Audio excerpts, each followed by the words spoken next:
Era domingo por la mañana cuando Marina llegó a la iglesia con su hija de 6 años. A ella siempre le gustaba sentarse en las primeras filas, más cerca del altar, pero cuando avanzó hacia los bancos del frente, el pastor levantó la mano y dijo en voz alta para que todos oyeran: «Esos asientos están reservados». Marina se detuvo confundida.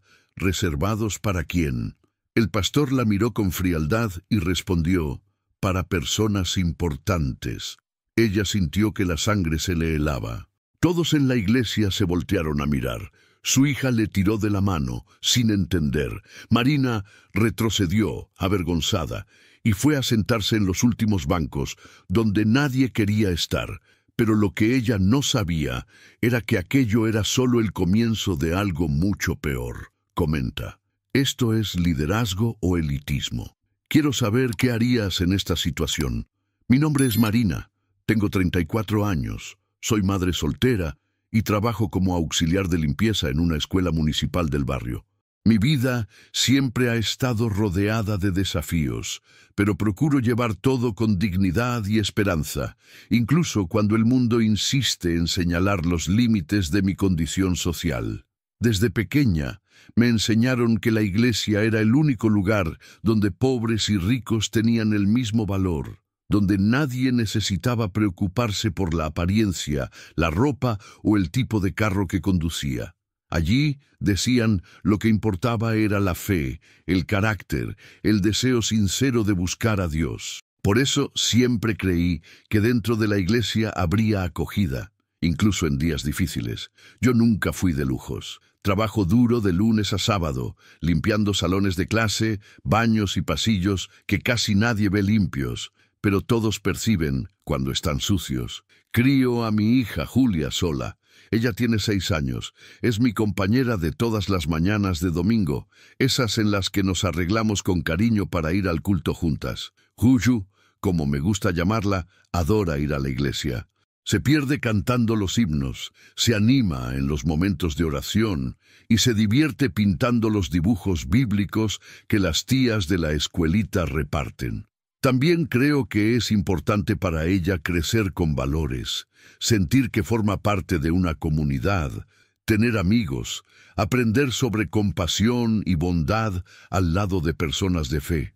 Aquel domingo, nada parecía fuera de lo común.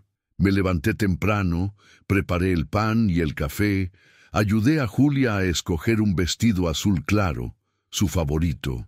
Antes de salir, peiné su cabello, hice una trenza adornada con un lacito rosa e intenté arreglar el mío de la mejor forma posible. En ningún momento me preocupé por el hecho de no tener ropas caras o zapatos de moda. Siempre escuché de mi madre que la pobreza no necesita significar descuido y hago cuestión de enseñar eso a mi hija todos los días con pequeñas actitudes. Llegamos a la iglesia pocos minutos antes del culto. El estacionamiento ya estaba casi lleno. Reconocí a lo lejos el SUV negro del dueño de la concesionaria, la camioneta del concejal, el sedán del empresario que abrió la gran farmacia en la avenida principal. Ellos, que siempre parecían llegar temprano, ocupaban los mejores espacios, más próximos a la puerta de entrada. Recibí algunos saludos apresurados, otras miradas indiferentes, pero seguí adelante, enfocada en encontrar un buen lugar para sentarme con Julia. Ya acostumbrada al movimiento, entré por la puerta lateral, donde el flujo de gente era menor. La iglesia estaba llena, pero aún había bancas vacías. Las 3 primeras filas estaban completamente vacías, algo inusual, pues a la mayoría le gustaba sentarse al frente para ver mejor el altar y los músicos. Julia, animada, me tiró de la mano y pidió que nos sentáramos allí. Vi en sus ojos un brillo especial, de esas pequeñas alegrías que solo un niño siente cuando algo inesperado sucede. Yo también pensé que era suerte y acepté de inmediato. Cruzamos el pasillo central. Algunas personas desviaron la mirada, otras dieron sonrisas tímidas. Llegamos hasta las primeras filas y antes de que lográramos sentarnos, sentí una presencia a mi lado. Era el pastor Marcelo, con el rostro serio, sosteniendo la Biblia debajo del brazo. Por un segundo, pensé que iba a dar la bienvenida, pero su expresión era otra, más fría de lo que esperaba. Intenté sonreír para disimular mi nerviosismo. «Esos lugares están reservados», afirmó con un tono firme pero educado, aunque lo suficientemente alto para que otros oyeran. Me quedé parada, con cara de duda, esperando una explicación. «¿Reservados? ¿Para quién?», pregunté sin esconder mi sorpresa. El pastor fijó la mirada en mí y respondió: «Son para personas importantes». En ese momento sentí las miradas de varias personas alrededor, un frío en la columna, como si hubiera hecho algo malo. Julia solo me miró, sin entender el motivo de aquella interrupción. Respiré profundo e intenté argumentar. «Las 3 filas están vacías. ¿Los invitados aún no han llegado?». El pastor hizo un gesto vago, como si explicar aquello fuera obvio. «Son asientos para empresarios, políticos, líderes, una forma de agradecimiento por las contribuciones que mantienen la iglesia funcionando», dijo casi susurrando, pero alguien de la banca al lado oyó y volteó el rostro discretamente. Me quedé paralizada por algunos segundos, sin reacción. El sonido de las alabanzas comenzó alto en el micrófono, la voz del grupo musical resonando en el espacioso salón, pero para mí el mundo parecía silencioso y distante. Miré a mi hija, esperando encontrar algún consuelo en su inocencia. En lugar de eso, recibí la pregunta que más me dolió. «Mamá, ¿por qué nosotras no podemos quedarnos cerca?». Mis ojos se humedecieron. Pasé la mano por su cabeza, intentando sonreír. «Hoy vamos a sentarnos allá atrás. ¿Está bien? Después hablamos sobre esto, ¿de acuerdo?».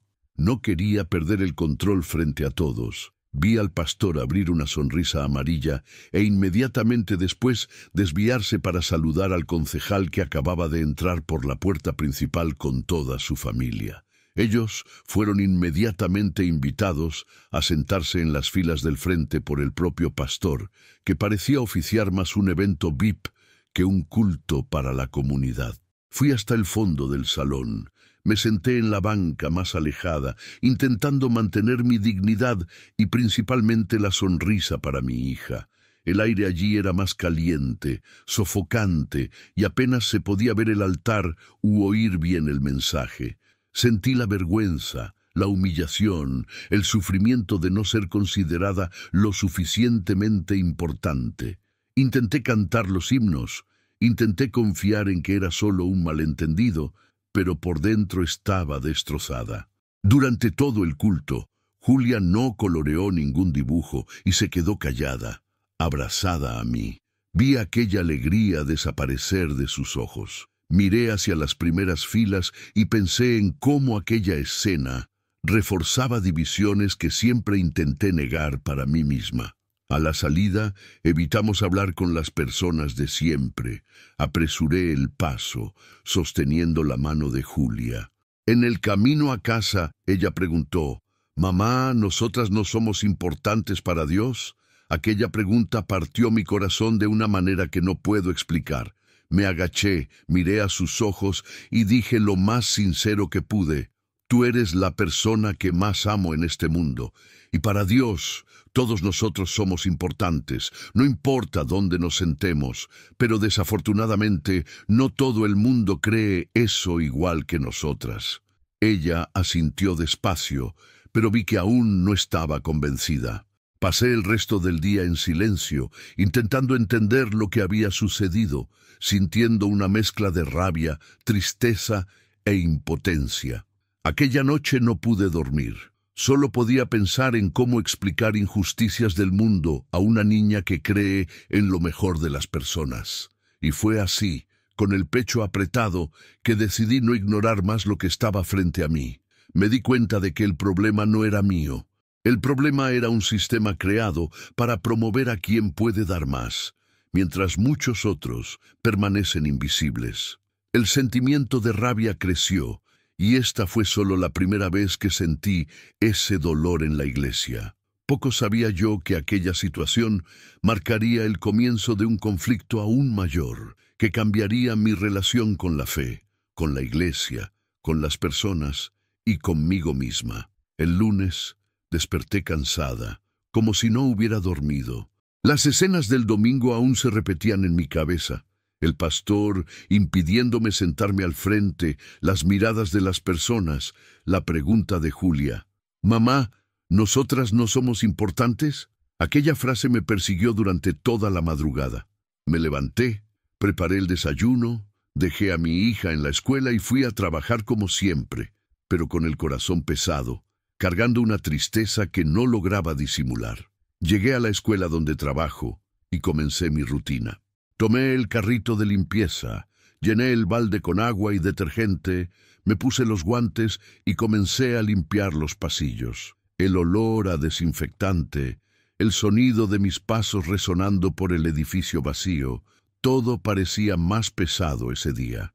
Mientras fregaba el piso, pensaba en cómo la humillación que sentí el domingo parecía haberse pegado a mí, como una mancha que no lograba remover por más que intentara. Durante el descanso de la mañana, fui a la cafetería a tomar un café. Estaba sola, mirando por la ventana, perdida en pensamientos, cuando doña Celia, la cocinera de la escuela, se acercó con una taza en la mano. Ella también frecuentaba la misma iglesia que yo. Nos conocíamos desde hace algunos años. Intercambiábamos saludos en los cultos, pero nunca habíamos conversado profundamente sobre nada. Ella acercó una silla y se sentó a mi lado, con una mirada de quien sabía exactamente lo que yo estaba sintiendo. «Marina, yo vi lo que pasó ayer en el culto», dijo en un tono bajo, casi susurrando, como si tuviera miedo de ser escuchada. Mi corazón se apretó. «¿Usted vio?», pregunté, sintiendo que la vergüenza volvía. Ella asintió despacio, con una expresión de tristeza en los ojos. «Todo el mundo vio, hija. El pastor no fue nada discreto. Y mira, no fue la primera vez que eso sucede. Ya había otras personas siendo impedidas de sentarse en esas bancas también». Sentí un nudo en la garganta. No era solo conmigo, entonces. Aquello era una práctica recurrente, algo que el pastor hacía abiertamente, sin ningún pudor. «¿Desde cuándo sucede esto?», pregunté, intentando entender la dimensión de todo aquello. Doña Celia suspiró profundo antes de responder. «Unos 6 meses, más o menos. Comenzó después de que la iglesia pasó por aquella gran reforma. ¿Recuerdas? El pastor dijo que necesitaba valorar a quienes contribuían más financieramente. Él llama a esas bancas asientos preferenciales. Quien dona por encima de cierto valor mensual tiene derecho a sentarse allí». Me quedé boquiabierta. Aquello era peor de lo que imaginaba. No era apenas una cuestión de preferencia personal o de quién llegaba primero. Era un sistema organizado, una política interna de la iglesia que dividía a las personas entre importantes y comunes. «Pero eso es completamente equivocado», exclamé, sintiendo la indignación crecer dentro de mí. «¿La iglesia no debería ser un lugar donde todos son iguales ante Dios?». Doña Celia estuvo de acuerdo, moviendo la cabeza con tristeza. «Debería ser así, sí, pero no es lo que está sucediendo». Mucha gente se sintió incómoda cuando esto comenzó. Algunos miembros antiguos hasta se salieron de la iglesia por esto, pero la mayoría prefiere quedarse callada. El pastor Marcelo es muy influyente, ¿sabes? Tiene amistades con políticos, empresarios, gente poderosa. Nadie quiere indisponerse con él. Hizo una pausa, miró alrededor para asegurarse de que nadie estaba escuchando y continuó. «Si yo fuera tú, no tocaría ese tema con él. Ya vi gente siendo alejada del liderazgo, perdiendo cargos en la iglesia, siendo aislada de la comunidad por mucho menos». Aquellas palabras me dejaron aún más perturbada. ¿Será que yo debería simplemente aceptar aquello? ¿Fingir que nada pasó y continuar frecuentando la iglesia como si todo estuviera bien? Pero, ¿cómo podría hacer eso? ¿Cómo podría mirar a mi hija y enseñarle sobre justicia, sobre dignidad, sobre igualdad, si yo misma no tuviera el coraje de cuestionar una injusticia tan clara y flagrante? Pasé el resto del día pensando en eso. Limpié los salones de clase mecánicamente, sin prestar atención a lo que hacía. Mi mente estaba lejos, atrapada en aquel domingo de humillación. Cuando finalmente terminé el trabajo y fui a buscar a Julia a la escuela, ella me recibió con un abrazo apretado, pero percibí que ella también estaba más callada de lo normal. En el camino de regreso a casa, ella me preguntó: «Mamá, ¿vamos a volver a esa iglesia?». La pregunta me tomó por sorpresa. Dejé de caminar y la miré. «¿Por qué estás preguntando eso, mi amor?». Ella se encogió de hombros, mirando al suelo. «No me gustó allí. Las personas fueron desagradables con nosotras». Sentí que mi corazón se partía. Mi hija, con apenas 6 años, ya había aprendido una lección cruel sobre cómo funciona el mundo. Y yo me sentí impotente, incapaz de protegerla de ese dolor. Aún así, el domingo siguiente volví a la iglesia. No sé bien por qué. Tal vez era terquedad, tal vez era una esperanza irracional de que las cosas pudieran ser diferentes. O tal vez era solo porque Julia, a pesar de todo, aún le gustaba cantar los himnos y pintar los dibujos bíblicos. Esta vez llegamos más temprano. Cuando entramos, las 3 primeras filas ya estaban ocupadas. El concejal, el empresario, la familia del dueño de la concesionaria, todos allí, como siempre, y nosotras, una vez más, fuimos al fondo. Durante el culto, el pastor Marcelo hizo una predicación sobre generosidad. Habló largamente sobre cómo Dios bendice a aquellos que dan con alegría, que contribuyen a la obra, que invierten en el reino. Y entonces, en medio de la predicación, hizo algo que me dejó completamente impactada. Comenzó a agradecer públicamente a los grandes donantes de la iglesia. Llamó a cada uno de ellos por su nombre, pidió que se levantaran y toda la congregación aplaudió. Fue como un espectáculo, una celebración pública de la riqueza y la influencia. Yo me quedé sentada con las manos en el regazo, sin aplaudir. Miré alrededor y me di cuenta de que no era la única. Había otras personas que tampoco estaban aplaudiendo, personas como yo, gente sencilla, trabajadora, que contribuía con lo que podía, pero que nunca sería llamada a levantarse, nunca sería reconocida públicamente, nunca tendría una banca reservada. Sentí una rabia profunda, una indignación que me quemaba por dentro. Cuando el culto terminó, vi al pastor conversando animadamente con el empresario de la farmacia. Se reían, se daban palmaditas en la espalda, parecían viejos amigos. Y entonces, algo dentro de mí se rompió. Decidí que no podía quedarme callada más. Esperé hasta que la mayoría de las personas saliera. Entonces, respiré profundo. Reuní todo el coraje que tenía y me acerqué al pastor. Él estaba guardando algunos papeles en una carpeta cuando me vio. Sonrió, pero era una sonrisa educada, distante. «Marina, ¿todo bien?», preguntó sin mucha atención. «Pastor, necesito hablar con usted sobre algo que me está molestando mucho», respondí, intentando mantener la voz firme. Él frunció el ceño, como si estuviera sorprendido. «Claro, ¿qué fue?». «Es sobre las bancas reservadas. No entiendo por qué existe esa división. ¿La Biblia no enseña que todos somos iguales ante Dios?», pregunté mirando directamente a sus ojos. La sonrisa desapareció del rostro del pastor. Me miró con una expresión seria, casi irritada. «Marina, la iglesia necesita recursos para funcionar. Esas personas que se sientan al frente son los principales sostenedores. Ellos sustentan la obra. Es justo que tengan un reconocimiento. Pero el reconocimiento no puede ser un lugar mejor en el templo», respondí, sintiendo que el coraje crecía. «Eso crea una jerarquía. Hace que personas como yo se sientan menos importantes, menos dignas». Él suspiró, impaciente. «Estás exagerando. Nadie es menos importante. Solamente reconocemos de forma especial a aquellos que dan más. Si quieres sentarte al frente, puedes aumentar tu contribución». Me quedé sin palabras. ¿Realmente acababa de decir aquello? ¿Que yo podría comprar mi lugar al frente? Sentí las lágrimas quemando en mis ojos, pero me negué a llorar allí, frente a él. Yo contribuyo con lo que puedo, pastor, y siempre lo hice con alegría. Pero parece que eso no es suficiente para ser tratada con dignidad aquí, dije, con la voz temblorosa. Él cruzó los brazos, adoptando una postura defensiva. Marina, si estás insatisfecha, tal vez debas buscar otra iglesia, un lugar que se alinee mejor con tus expectativas. Aquellas palabras fueron como una bofetada en la cara. Él no estaba dispuesto a escuchar, no estaba dispuesto a reflexionar. Él simplemente me sugirió que me fuera.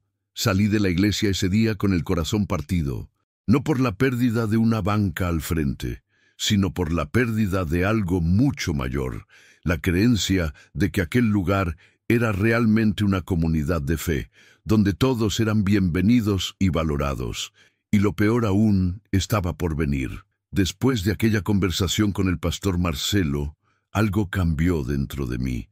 No era apenas la rabia o la tristeza, era una sensación de desplazamiento, como si ya no perteneciera a aquel lugar. Durante los días siguientes, cargué ese peso en el pecho, intentando entender cómo una institución que debería predicar el amor y la igualdad podía tratar a las personas de forma tan desigual. Pasé la semana sumergida en pensamientos contradictorios. Parte de mí quería simplemente olvidar todo, seguir adelante, buscar otra iglesia donde me sintiera bienvenida. Pero otra parte, tal vez la más terca, se negaba a aceptar aquello como normal. ¿Por qué debería irme yo? ¿Por qué las personas como yo deberían ser las que se van, mientras el pastor continuaba allí, perpetuando un sistema injusto? El miércoles por la noche recibí un mensaje por WhatsApp. Era de Vanessa, una joven que frecuentaba la iglesia y a quien yo conocía superficialmente de los cultos. Ella trabajaba como recepcionista en una clínica veterinaria y siempre me pareció una persona dulce, educada. Hola Marina, ¿puedo hacerte una pregunta? Escuché que cuestionaste al pastor sobre las bancas reservadas. ¿Es verdad? Me quedé sorprendida. ¿Cómo lo sabía ella? Respondí que sí, que había conversado con él sobre el asunto.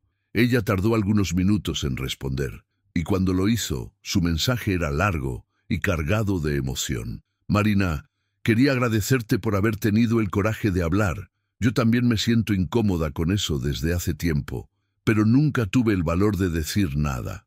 Ayer, durante el ensayo del coro, escuché al pastor hablando sobre ti con algunos miembros del liderazgo.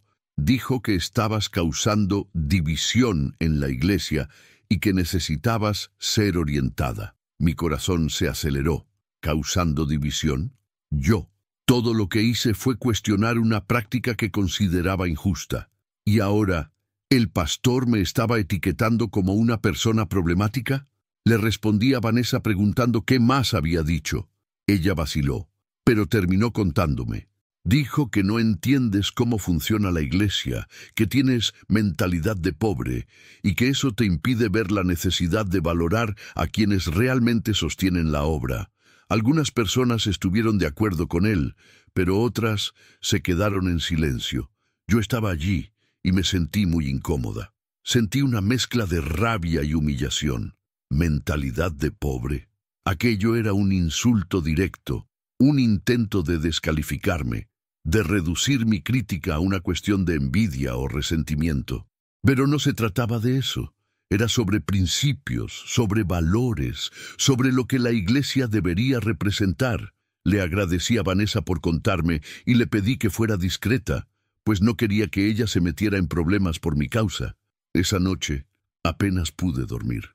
Me quedé pensando en las palabras del pastor, en la forma como me había descalificado frente a otras personas. Y me pregunté, ¿cuántas otras personas ya habían sido tratadas así? ¿Cuántas ya habían sido silenciadas, humilladas, alejadas por atreverse a cuestionar? El domingo siguiente volví a la iglesia. No sé si fue por terquedad o por un sentido distorsionado del deber, pero sentí que no podía simplemente rendirme. Julia estaba animada, como siempre, cantando en el camino. Cuando llegamos, noté que algo era diferente. Las personas me miraban de forma extraña. Algunos desviaban la mirada cuando intentaba saludar. Otros susurraban entre sí cuando yo pasaba. Me senté al fondo, como se había vuelto costumbre. El culto comenzó normalmente, con los himnos de alabanza, las oraciones, los anuncios. Pero cuando llegó la hora de la predicación, el pastor Marcelo subió al púlpito con una expresión seria. Abrió la Biblia, leyó un versículo sobre autoridad y sumisión, y comenzó a predicar de una forma que me dejó extremadamente incómoda.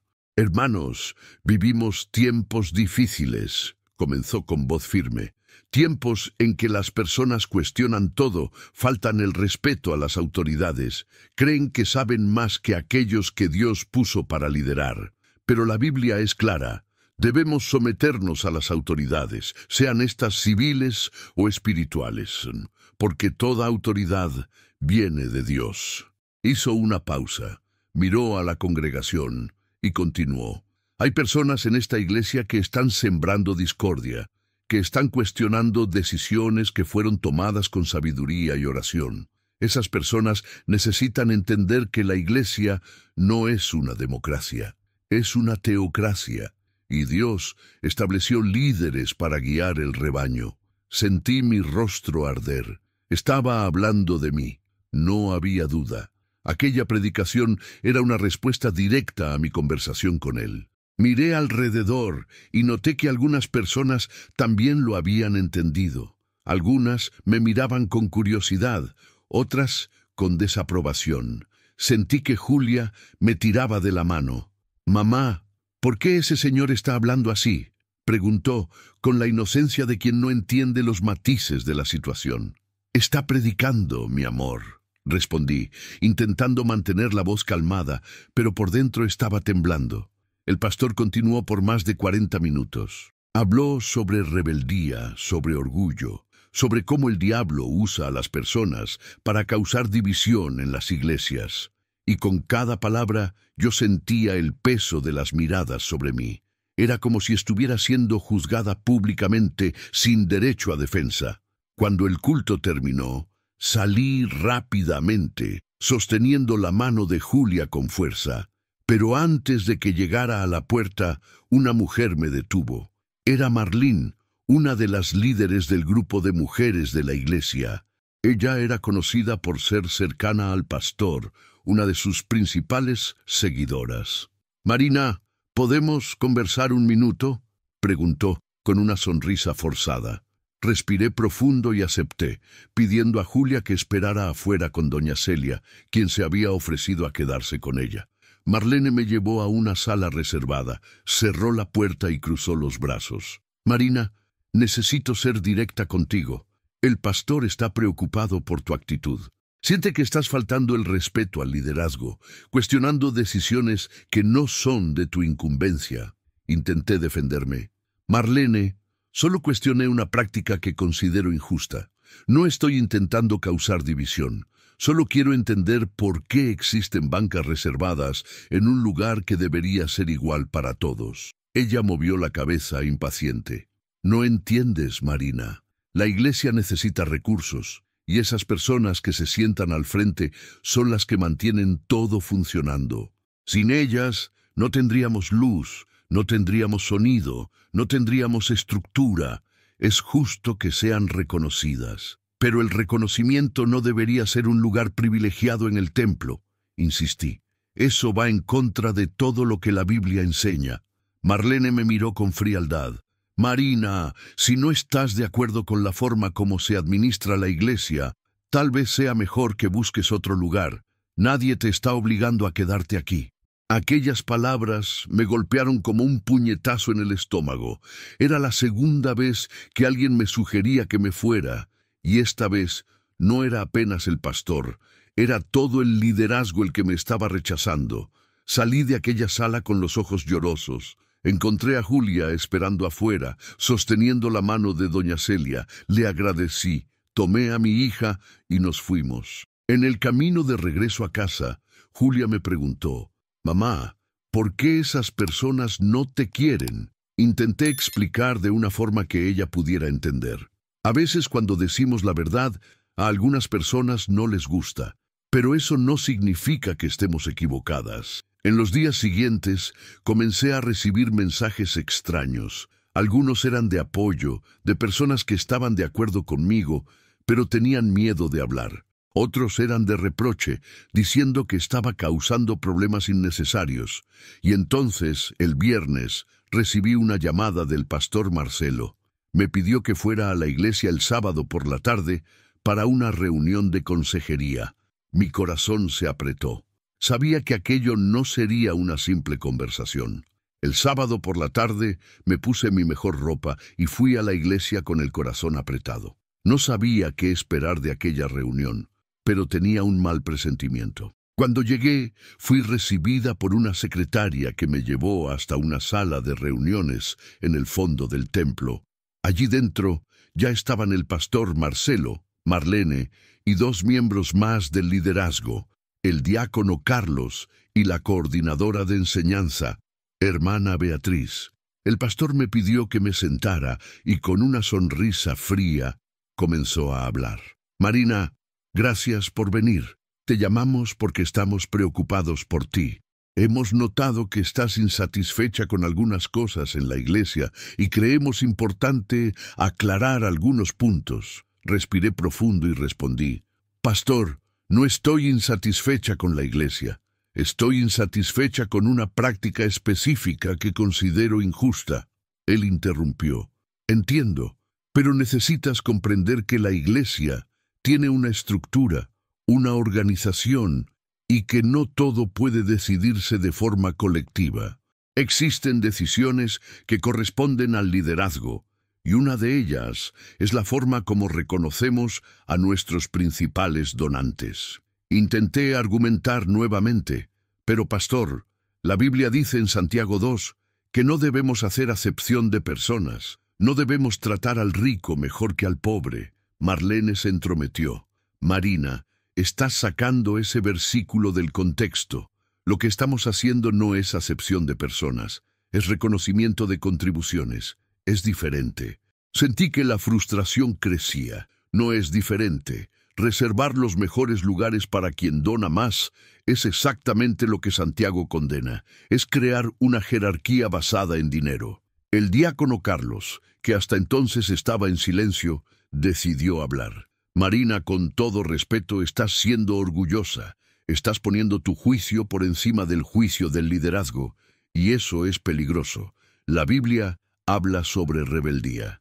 Aquella acusación me dejó impactada. Orgullo, rebeldía, todo lo que estaba haciendo era defender un principio bíblico básico. El pastor entonces cambió de estrategia.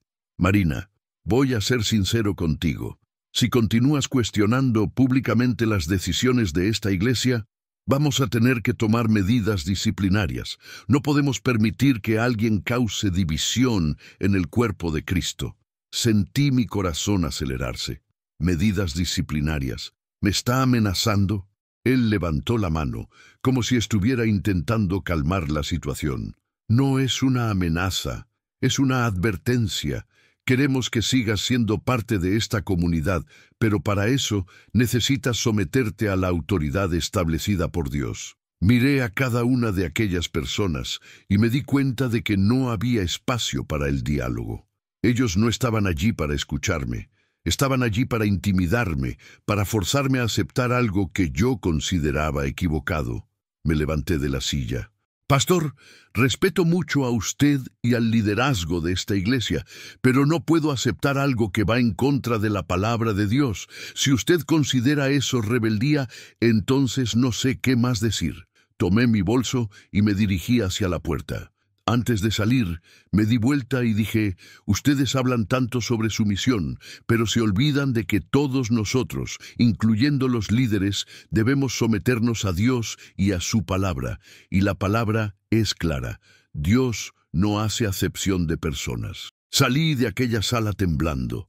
Me senté en la banca del frente de la iglesia vacía y dejé caer las lágrimas. Sentí una mezcla de alivio por haber dicho lo que pensaba y miedo de lo que vendría después.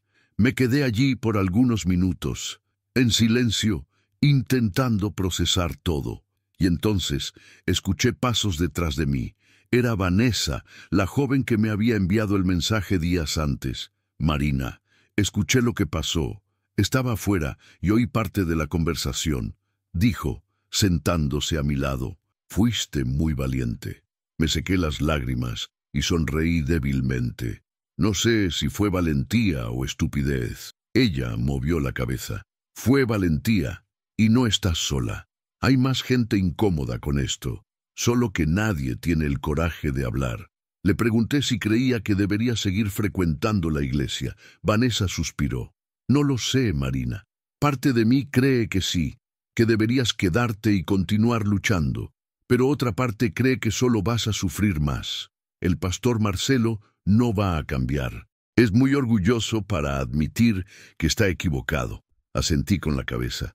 Es lo que estoy sintiendo también. El domingo siguiente decidí ir a la iglesia una vez más. No sé por qué. Tal vez era un último intento de ver si las cosas podían cambiar. Pero desde el momento en que entré, sentí la hostilidad en el aire.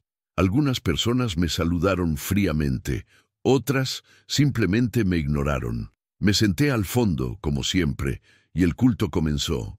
Durante los anuncios, el pastor Marcelo hizo algo que me dejó completamente impactada. Pidió que todos abrieran sus Biblias en Romanos 16:17 y leyó en voz alta.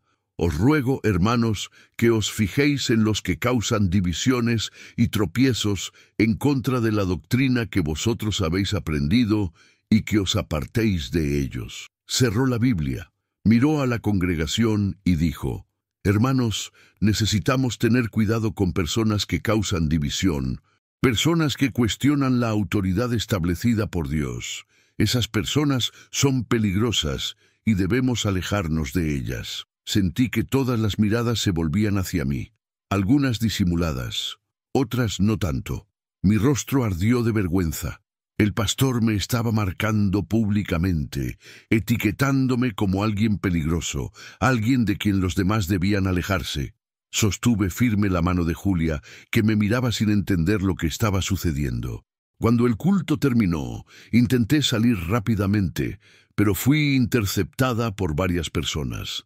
Algunas vinieron a reprenderme, diciendo que estaba causando problemas.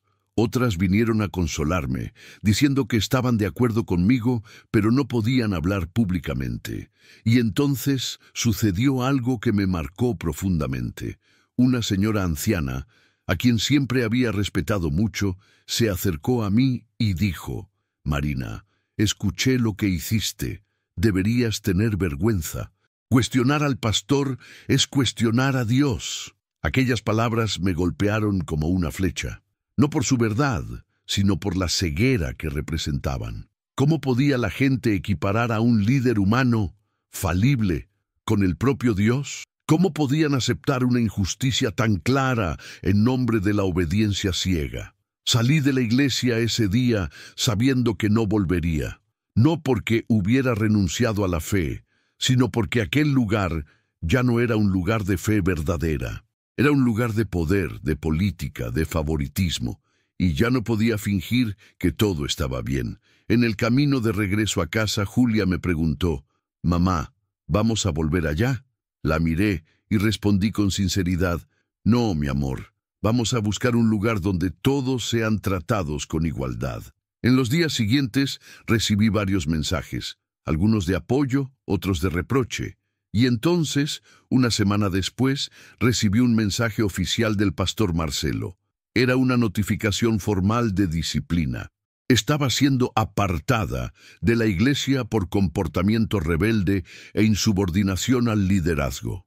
El mensaje decía que ya no era bienvenida a los cultos y que si volvía, se me pediría que me retirara. Sentí una mezcla de tristeza y alivio. Tristeza por perder una comunidad que había sido importante para mí. Alivio por no tener que soportar más aquella hipocresía. Le mostré el mensaje a doña Celia, quien se indignó. «Esto es absurdo, Marina. No pueden hacerte esto». Me encogí de hombros. «Pueden, y lo hicieron». Y fue así como terminó mi historia en aquella iglesia, expulsada por atreverme a cuestionar una injusticia. Pero al mismo tiempo, liberada de un sistema que había transformado la fe en un negocio, la iglesia en un club exclusivo. Lo que no sabía era que aquello estaba lejos de terminar, porque la verdad, por más que intenten silenciarla, siempre encuentra una forma de salir a la luz. Después de ser formalmente expulsada de la iglesia, pasé semanas intentando procesar lo que había sucedido. Despertaba todas las mañanas con un peso en el pecho, una mezcla de rabia, tristeza e incredulidad. ¿Cómo había llegado a ese punto? Todo lo que hice fue cuestionar una injusticia, y ahora era tratada como si fuera una criminal, una persona peligrosa que necesitaba ser apartada. Julia notaba que algo estaba mal. Me preguntaba constantemente cuándo volveríamos a la iglesia, y cada vez que tenía que explicar que no volveríamos más, veía la confusión en sus ojos. Una mañana, mientras desayunábamos juntas, me hizo una pregunta que me partió el corazón. «Mamá, ¿fue por mi culpa que ya no podemos ir a la iglesia?» Solté la taza inmediatamente, me agaché a su altura y sostuve su rostro con las dos manos. «Nunca, nunca pienses eso, mi amor. Nada de esto es culpa tuya. Las personas adultas a veces hacen cosas equivocadas, y eso fue lo que sucedió. Pero por dentro, yo sabía que aquello me estaba afectando profundamente. Me sentía aislada, como si hubiera perdido no solo una comunidad religiosa, sino también una red de apoyo social. Las pocas amistades que había hecho en la iglesia simplemente desaparecieron. Algunas personas dejaron de responder mis mensajes. Otras me bloquearon en las redes sociales. Era como si hubiera sido borrada de su existencia. Fue entonces cuando Vanessa me llamó. Estaba nerviosa, hablando rápido, y pude sentir que algo importante había sucedido. «Marina, necesitas saber algo. Hay otras personas que están pasando por lo mismo que tú, y no es solo en nuestra iglesia. Hablé con una amiga que frecuenta otra denominación en la ciudad y me contó que el pastor de allá hace lo mismo. Reserva los mejores lugares para quienes donan más». Me quedé impactada. No era un caso aislado. ¿Aquello estaba sucediendo en otros lugares también? «Vanessa, ¿estás segura de eso?» Ella confirmó. «Sí, y hay más. Hay gente que quiere reunirse para conversar sobre esto. Personas que fueron apartadas, humilladas, o que simplemente no están de acuerdo con lo que está sucediendo. Pensé que te gustaría saberlo». Sentí una puntada de esperanza. Tal vez no estaba sola después de todo. «¿Cuándo será esa reunión?» Ella me pasó los detalles. Sería el próximo miércoles por la noche, en la casa de una señora llamada Teresa, que había sido miembro de la iglesia por más de 20 años, antes de salir por estar en desacuerdo con la forma como se estaban conduciendo las cosas. El miércoles dejé a Julia con doña Celia y fui hasta la casa de Teresa. Era una casa sencilla, pero acogedora, con un jardín bien cuidado al frente. Cuando toqué el timbre, fui recibida por una mujer de alrededor de 60 años, con cabellos grises y una sonrisa gentil. «Marina, entra, por favor. Todos te estamos esperando». Entré y vi que había cerca de 10 personas en la sala. Algunas las reconocí de la iglesia, otras eran completamente desconocidas. Teresa pidió que todos se sentaran y comenzó la reunión. «Gracias por venir. Sé que muchos de ustedes están pasando por momentos difíciles. Yo misma pasé por esto hace algunos años, cuando decidí cuestionar ciertas prácticas en la iglesia. Fui ignorada, marginada y eventualmente expulsada. Pero descubrí que no estaba sola, y ustedes tampoco lo están». Una a una, las personas comenzaron a compartir sus historias. Había un hombre llamado Roberto, que había sido apartado del liderazgo por cuestionar el uso de las ofrendas de la iglesia. Él descubrió que parte significativa del dinero estaba siendo usada para pagar viajes personales del pastor y de su familia, pero cuando planteó la cuestión, fue acusado de no confiar en el liderazgo y removido de su cargo. Había también una joven llamada Bruna, que había sido expulsada del grupo de jóvenes por usar ropas consideradas inadecuadas por el pastor. Él la humilló públicamente durante una reunión, diciendo que estaba seduciendo a los muchachos con su ropa, aunque ella estuviera vestida de forma completamente normal. Ella salió de la iglesia llorando y nunca más volvió. Y había aún una pareja anciana, don Antonio y doña María, que habían sido miembros fundadores de la iglesia hace 30 años. Contaron que, después de que el pastor Marcelo asumió el liderazgo, todo cambió. La iglesia, que antes era un lugar de acogida para todos, se volvió cada vez más orientada hacia los ricos e influyentes. Intentaron conversar con el pastor varias veces, pero fueron ignorados. Eventualmente, decidieron irse. Escuchar aquellas historias fue al mismo tiempo reconfortante y desolador. Reconfortante porque no estaba sola. Desolador porque me di cuenta de que el problema era mucho mayor de lo que imaginaba. No era apenas una cuestión de bancas reservadas. Era una cultura entera de abuso de poder, de manipulación, de elitismo disfrazado de liderazgo espiritual. Cuando llegó mi turno de hablar, conté toda mi historia. Desde el primer día en que me impidieron sentarme al frente, hasta la conversación con el pastor, la reunión de consejería y finalmente la expulsión formal. Mientras hablaba, vi lágrimas en los ojos de varias personas. Ellas entendían exactamente lo que había pasado, porque habían pasado por lo mismo. Al final de la reunión, Teresa hizo una propuesta. Sé que todos estamos heridos, sé que es difícil, pero creo que necesitamos hacer algo, no por venganza, sino por justicia, para que otras personas no pasen por lo que pasamos. ¿Qué opinan de documentar todo esto y llevarlo al Consejo Pastoral de la denominación? La idea fue recibida con reacciones mixtas. Algunos la encontraron valiente, otros la encontraron arriesgada. Roberto planteó una preocupación válida. ¿De verdad creen que el Consejo nos va a escuchar? El pastor Marcelo tiene mucha influencia. Es amigo personal de varios miembros del Consejo. Teresa asintió. Es verdad. Pero no podemos dejar que el miedo nos paralice. Si no intentamos, nada va a cambiar y más personas van a sufrir. Después de una larga discusión, decidimos seguir adelante. Cada persona escribiría un relato detallado de lo que había sucedido, incluyendo fechas, nombres y, cuando fuera posible, evidencias. Entonces, presentaríamos todo al Consejo Pastoral. Pasé los días siguientes escribiendo mi relato. Fue doloroso revivir todo aquello, poner en papel cada humillación, cada palabra dura, cada mirada de desprecio. Pero también fue liberador. Era como si, al escribir, estuviera finalmente quitándome ese peso del pecho, sacando todo el dolor que había guardado. 2 semanas después, nos reunimos nuevamente en la casa de Teresa. Cada persona trajo su relato. Teresa compiló todo en un documento único, bien organizado, con evidencias anexadas. Había mensajes de WhatsApp, correos electrónicos, grabaciones de audio, hasta fotos de las bancas reservadas con placas indicando que eran para donantes especiales. El documento tenía casi 50 páginas. Teresa agendó una reunión con el Consejo Pastoral. Fuimos todos juntos, un grupo de 10 personas heridas pero decididas.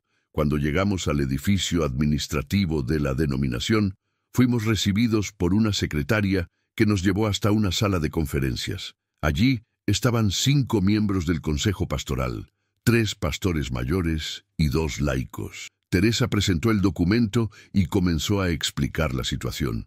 Habló de forma calmada pero firme, detallando cada caso, cada abuso, cada injusticia.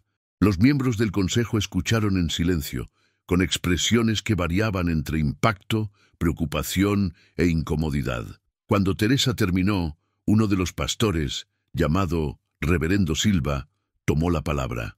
«Esto es muy serio», dijo, hojeando el documento.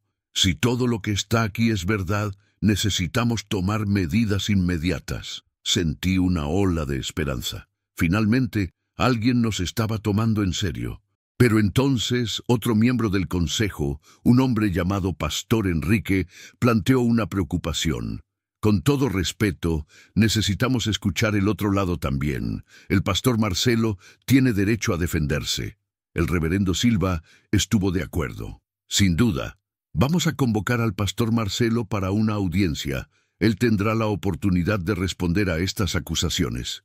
Acordamos que la audiencia se llevaría a cabo en 2 semanas. Salimos de aquella reunión con un sentimiento de victoria parcial. No era el desenlace que esperábamos, pero al menos estábamos siendo escuchados. En los días siguientes, la noticia de nuestra denuncia comenzó a esparcirse. Algunas personas de la iglesia se pusieron en contacto conmigo, felicitándome por el coraje. Otras me mandaron mensajes agresivos, acusándome de estar destruyendo la obra de Dios y de ser instrumento del diablo. Intenté no dejar que aquello me afectara, pero era difícil. Cada mensaje de odio era como una puñalada. Vanessa me llamó una noche nerviosa. «Marina, el pastor Marcelo está haciendo una campaña contra ustedes. Dijo en el culto de ayer que hay personas rebeldes intentando destruir la iglesia con mentiras. Pidió que los miembros oraran por la protección de la iglesia contra los ataques del enemigo». Suspiré. Era exactamente lo que esperaba. El pastor se estaba haciendo la víctima, transformando nuestra denuncia legítima en una persecución espiritual. Pero no nos rendimos. Continuamos reuniéndonos, apoyándonos mutuamente, preparándonos para la audiencia. Teresa nos orientó sobre cómo comportarnos, qué decir, cómo responder a posibles ataques. Necesitamos mantener la calma y la dignidad, decía. No podemos darles motivos para desacreditarnos. Finalmente, el día de la audiencia llegó. Volvimos al edificio administrativo de la denominación, esta vez con aún más nerviosismo. Cuando entramos en la sala de conferencias, vimos que el pastor Marcelo ya estaba allí, sentado con un abogado a su lado. Mi corazón se apretó. ¿Había traído un abogado? ¿Aquello no debería ser una cuestión espiritual resuelta dentro de la iglesia? El reverendo Silva abrió la reunión. Estamos aquí para escuchar a ambas partes en relación a las denuncias presentadas contra el pastor Marcelo. Pastor, ¿tuvo acceso al documento que fue entregado?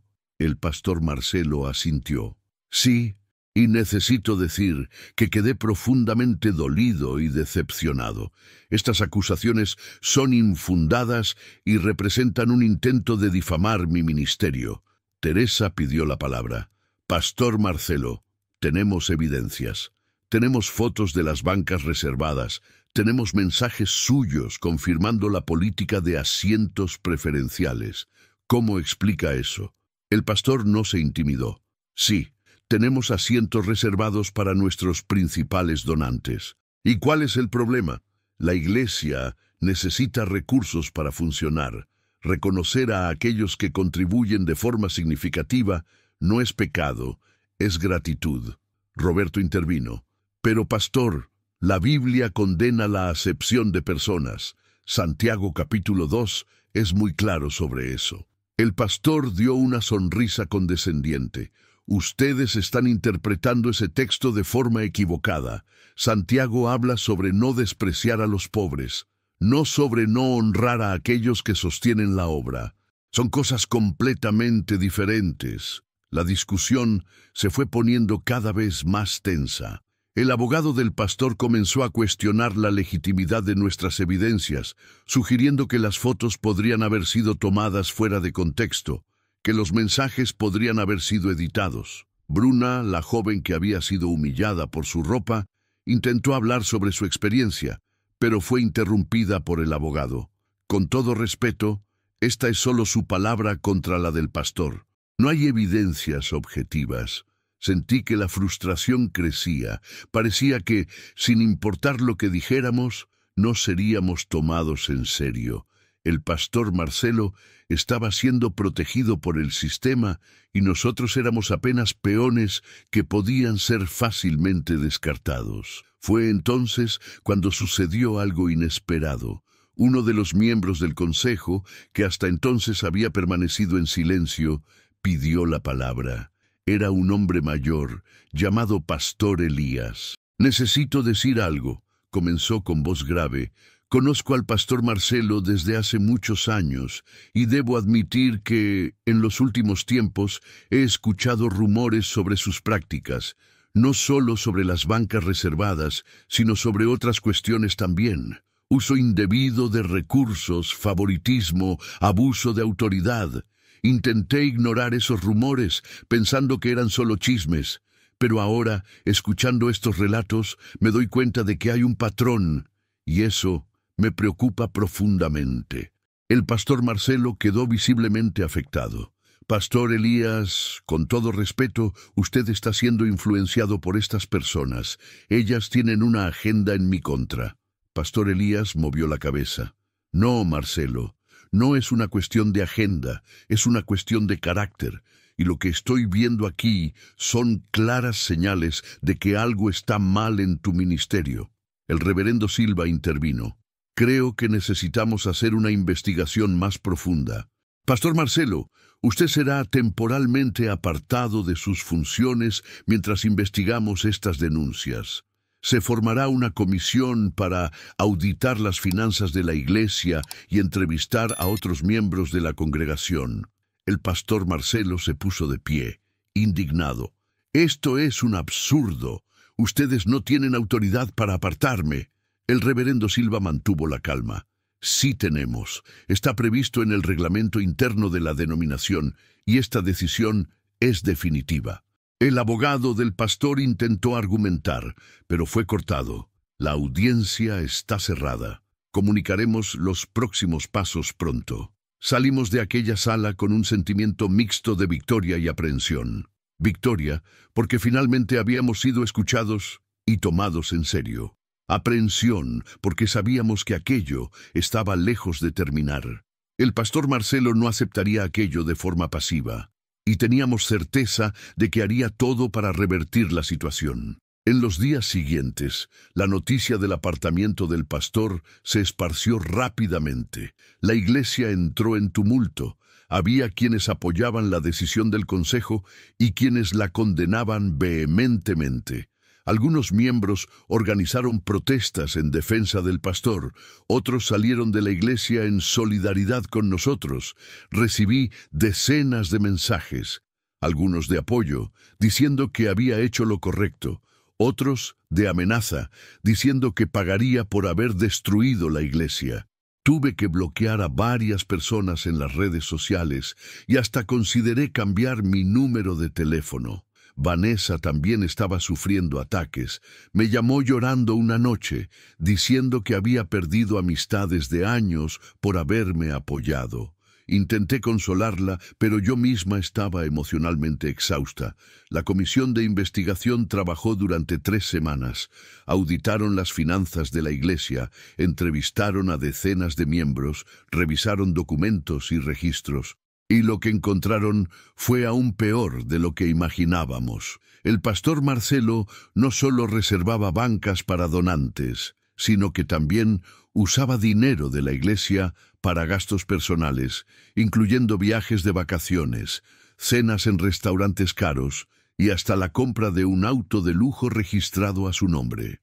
Además, la investigación reveló un patrón de abuso emocional y espiritual. Varias personas relataron haber sido manipuladas, humilladas y controladas por el pastor. Algunas tenían miedo de cuestionar cualquier cosa por temor a ser disciplinadas o maldecidas. Era un sistema de control y miedo que había sido cuidadosamente construido a lo largo de los años. Cuando el informe final fue presentado al Consejo Pastoral, la decisión fue unánime. El pastor Marcelo sería permanentemente apartado del ministerio. Su licencia ministerial sería revocada y no podría ejercer más ninguna función pastoral en la denominación. La iglesia sería temporalmente administrada por un pastor interino indicado por el consejo, hasta que un nuevo líder fuera elegido por la congregación. La noticia fue anunciada en un culto especial, donde el reverendo Silva leyó el informe completo ante toda la congregación. Hubo llanto, indignación, pero también alivio. Muchas personas se acercaron a mí después del culto, pidiendo disculpas por no haber creído en mí antes. Algunas me abrazaron, llorando. Otras solo me agradecieron por haber tenido el coraje de hablar. El pastor Marcelo no estuvo presente en aquel culto. Según supimos después, había salido de la ciudad con su familia, intentando recomenzar en otro lugar. Pero la noticia de su remoción del ministerio se había esparcido y difícilmente lograría ejercer liderazgo religioso en cualquier lugar nuevamente. Aquella noche volví a casa con Julia. Ella había ido al culto conmigo, y aunque no entendía completamente lo que estaba sucediendo, percibió que algo importante se había resuelto. «Mamá, esas personas fueron amables contigo hoy», dijo sonriendo. «Sí, mi amor», respondí, sintiendo finalmente una paz que no sentía desde hacía meses. Pero yo sabía que aquello no era el fin de la historia. Era solo el comienzo de un proceso de sanación, tanto para mí como para todas las otras personas que habían sido heridas. Y también era un recordatorio de que la justicia, aunque a veces tarde, puede prevalecer cuando personas valientes se unen y se niegan a aceptar lo que está equivocado. Marina nunca imaginó que su vida pudiera cambiar tanto por causa de una banca de iglesia. Pero allí estaba ella, meses después de que todo comenzara, siendo testigo de la transformación no solo de su propia historia, sino de toda una comunidad que había sido silenciada durante años. El apartamiento del pastor Marcelo fue apenas el comienzo de un proceso de sanación mucho más profundo. En las semanas siguientes a la remoción del pastor, la iglesia pasó por una verdadera revolución. El pastor interino indicado por el Consejo Pastoral, reverendo Paulo, era un hombre humilde de cerca de 50 años, conocido por su postura acogedora y por su defensa intransigente de la justicia. Cuando asumió el liderazgo temporal, lo primero que hizo fue remover las placas de las bancas reservadas y anunciar públicamente que todos los asientos estaban disponibles para cualquier persona, sin distinción. Marina estuvo presente aquel domingo. Cuando vio al reverendo Paulo personalmente arrancando las placas y declarando que la iglesia era un lugar de igualdad, sintió las lágrimas correr por su rostro. Julia, sentada a su lado, preguntó: «Mamá, ¿por qué estás llorando?». Marina sonrió a través de las lágrimas y respondió: «Son lágrimas de alegría, mi amor, porque finalmente las cosas están cambiando para mejor». El reverendo Paulo también implementó otros cambios importantes. Estableció un consejo financiero transparente compuesto por miembros elegidos por la congregación que pasaría a supervisar todos los gastos de la iglesia. Creó un sistema de denuncias anónimas para que cualquier persona pudiera reportar abuso de autoridad sin miedo a represalias. Y, más importante, inició una serie de estudios bíblicos sobre liderazgo servidor, humildad e igualdad en el cuerpo de Cristo. Marina comenzó a volver a los cultos regularmente. Al principio se sentía incómoda, como si aún cargara el peso de la humillación pasada, pero poco a poco se dio cuenta de que la atmósfera había cambiado completamente. Las personas la saludaban con cariño genuino. Algunas venían a pedir disculpas por no haberla apoyado antes. Otras simplemente la abrazaban, agradeciéndole por su valentía. Vanessa también volvió a la iglesia y se convirtió en una de las líderes del grupo de jóvenes. Organizó encuentros semanales donde los jóvenes podían discutir abiertamente sobre fe, dudas y cuestiones sociales sin miedo a ser juzgados. Bruna, la joven que había sido humillada por su ropa, volvió tímidamente algunas semanas después y fue recibida con aplausos y abrazos. Lloró tanto que necesitó sentarse por algunos minutos antes de poder hablar. Roberto, el hombre que había descubierto el uso indebido de las ofrendas, fue invitado a formar parte del nuevo consejo financiero. Aceptó, pero con una condición: que todos los informes financieros fueran publicados mensualmente en un mural a la entrada de la iglesia, para que cualquier miembro pudiera ver cómo se estaba usando el dinero. El reverendo Paulo aceptó inmediatamente. Doña Teresa, la señora que había organizado las reuniones en su casa, se convirtió en una especie de consejera informal de la iglesia. Muchas personas que habían sido heridas durante el ministerio del pastor Marcelo la buscaban para conversar, llorar, desahogarse. Ella escuchaba cada historia con paciencia y compasión, ofreciendo no solo consuelo, sino también orientación sobre cómo seguir adelante. Un día, cerca de 3 meses después de la salida del pastor Marcelo, Marina recibió una llamada inesperada. Era de una periodista de un periódico local que había escuchado sobre la historia y quería hacer un reportaje. Marina vaciló. Parte de ella quería simplemente olvidar todo y seguir adelante, pero otra parte sabía que contar su historia públicamente podría ayudar a otras personas que estaban pasando por situaciones similares. Consultó al grupo de personas que habían sido afectadas. Algunos pensaron que era buena idea, otros tenían temor a la exposición. Después de conversar mucho, decidieron aceptar, pero con una condición. El artículo no sería sobre venganza o escándalo, sino sobre restauración, justicia y la importancia de cuestionar prácticas abusivas, incluso dentro de instituciones religiosas. El reportaje fue publicado algunas semanas después, ocupando 2 páginas enteras del periódico. El título era «De la humillación a la restauración. Cómo una madre soltera transformó una iglesia al cuestionar el elitismo religioso». El artículo contaba toda la historia de Marina, desde el primer día en que le impidieron sentarse al frente hasta el apartamiento del pastor Marcelo y los cambios implementados en la iglesia. La repercusión fue inmediata. Marina comenzó a recibir mensajes de personas de todo el país, compartiendo historias similares. Había quien relataba iglesias donde los ricos se sentaban en sillas acolchadas mientras los pobres quedaban en bancas de madera incómodas. Otros hablaban de pastores que trataban a empresarios y políticos como miembros VIP, dándoles acceso a reuniones privadas y trato especial. Uno de los mensajes que más tocó a Marina fue de una mujer llamada Clara, de otro estado. Contaba que había sido expulsada de su iglesia por cuestionar por qué el pastor conducía un auto de lujo mientras muchos miembros de la congregación pasaban necesidad. Clara decía que se sintió sola y avergonzada durante años, pensando que había hecho algo malo. Pero al leer la historia de Marina, se dio cuenta de que no estaba sola y que había hecho lo correcto.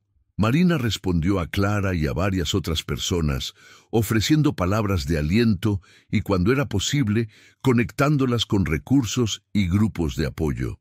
Sin planearlo, se encontró en el centro de una red informal de personas que habían sido heridas por abuso espiritual y estaban buscando sanación y justicia. El reverendo Paulo, al ver el impacto de la historia de Marina, sugirió que la iglesia organizara un seminario sobre abuso espiritual y liderazgo ético. El evento fue programado para un sábado completo y abierto al público. Fueron invitados conferencistas de diferentes denominaciones para hablar sobre señales de liderazgo abusivo, cómo identificarlas y qué hacer cuando se enfrentan a ellas. El seminario fue un éxito. Más de 200 personas asistieron, viniendo de diversas iglesias de la región. Había pastores, líderes, miembros de congregaciones y hasta personas que habían dejado la fe por experiencias traumáticas con líderes religiosos. Los testimonios fueron emocionantes y, al final del día, muchos salieron no solo informados, sino también alentados a buscar cambios en sus propias comunidades. Marina fue invitada a dar un breve testimonio en el seminario. Subió al escenario con las piernas temblando, pero apenas comenzó a hablar, sintió una paz profunda. Contó su historia con honestidad y vulnerabilidad, sin omitir los momentos de dolor, miedo y duda. Y terminó con palabras que resonaron en el corazón de todos los presentes. Cuestionar no es rebeldía, es amor. Porque cuando amamos verdaderamente a la iglesia, No podemos quedarnos callados ante injusticias que la desfiguran.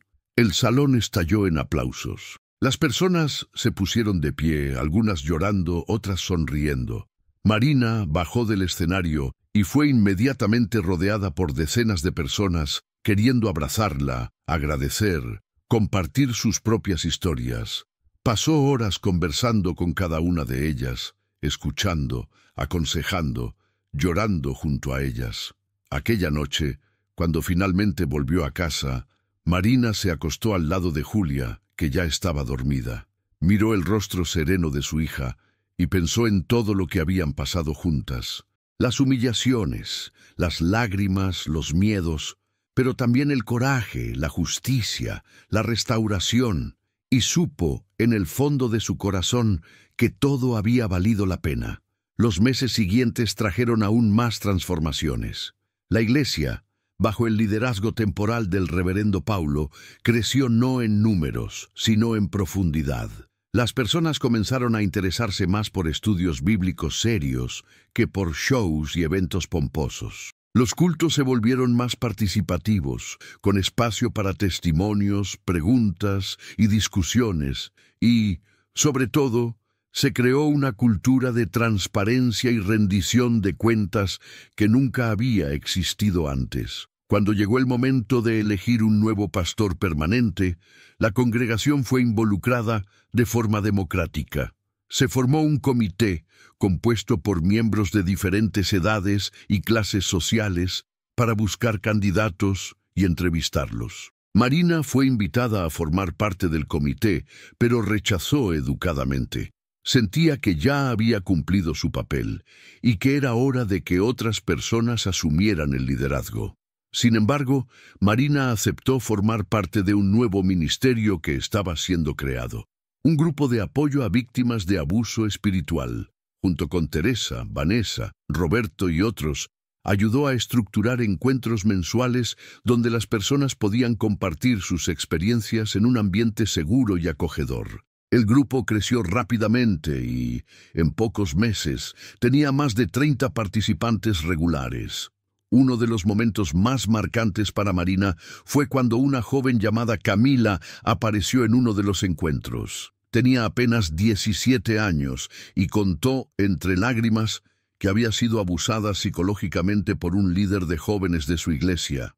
Él la manipulaba emocionalmente, diciendo que estaba poseída siempre que cuestionaba sus decisiones. Camila estaba destrozada, con miedo de volver a cualquier iglesia.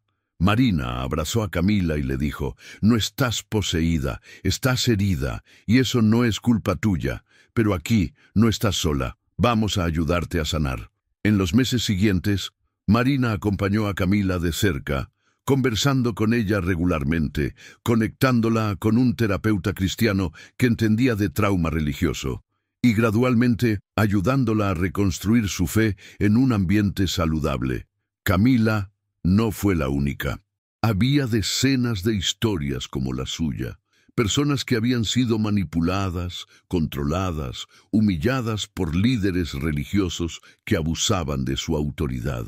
Y cada historia reforzaba en Marina la certeza de que el trabajo que estaban haciendo era esencial. No se trataba solo de cambiar una iglesia, se trataba de cambiar una cultura entera. Mientras tanto, noticias sobre el pastor Marcelo comenzaron a circular.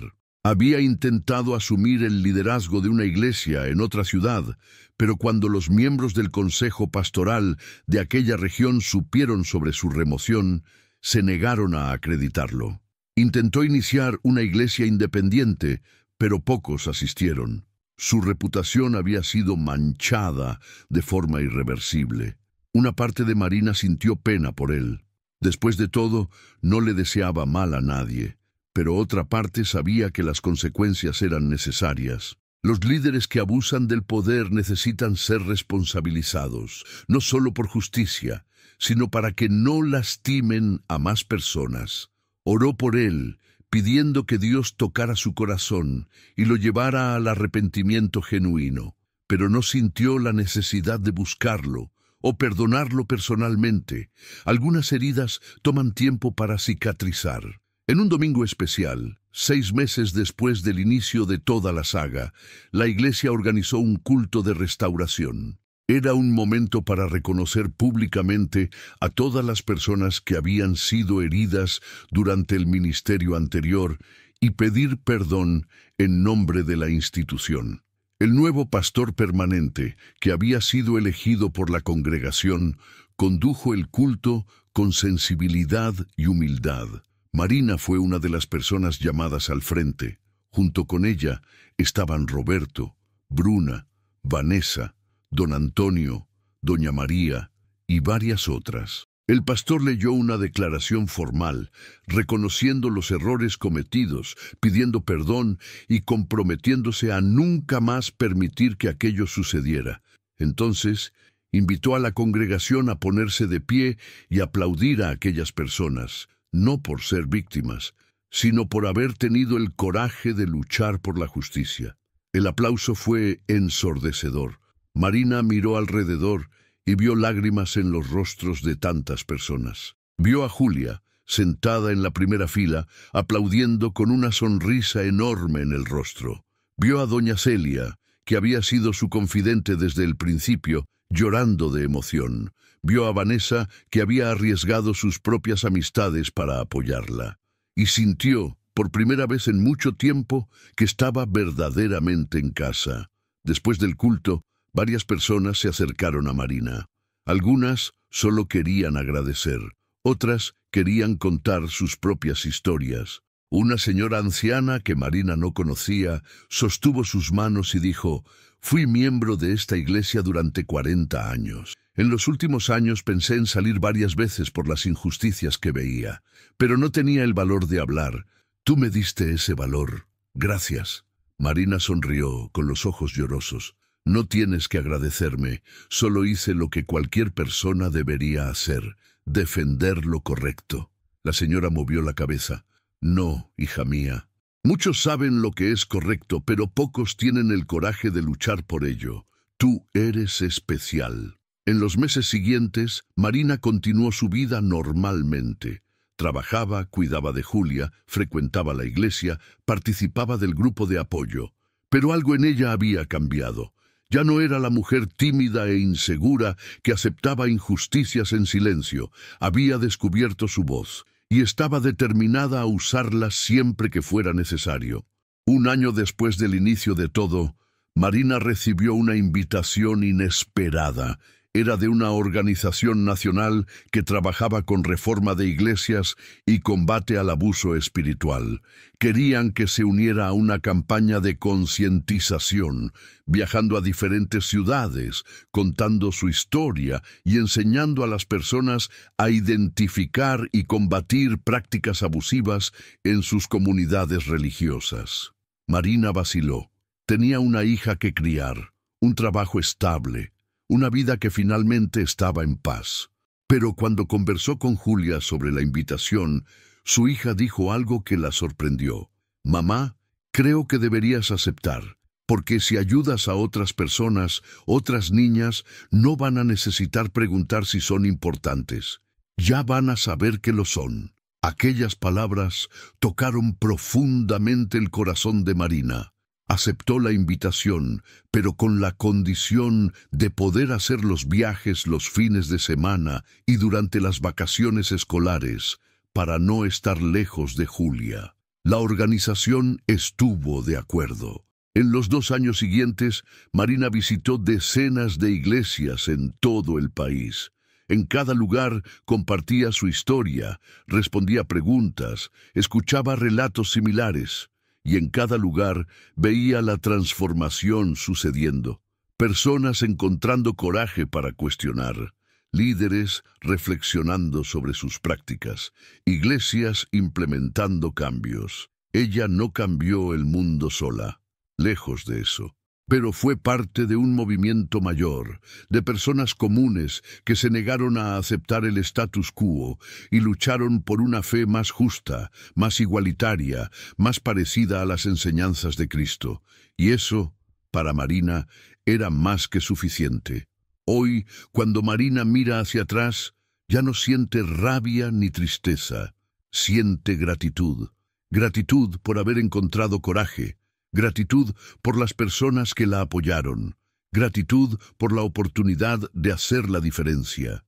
Y sobre todo gratitud por haber enseñado a su hija la lección más importante de todas, que la justicia no es un regalo que recibimos, sino una conquista por la cual luchamos. La iglesia donde todo comenzó continúa funcionando hasta hoy. Las bancas ya no tienen placas de reservado.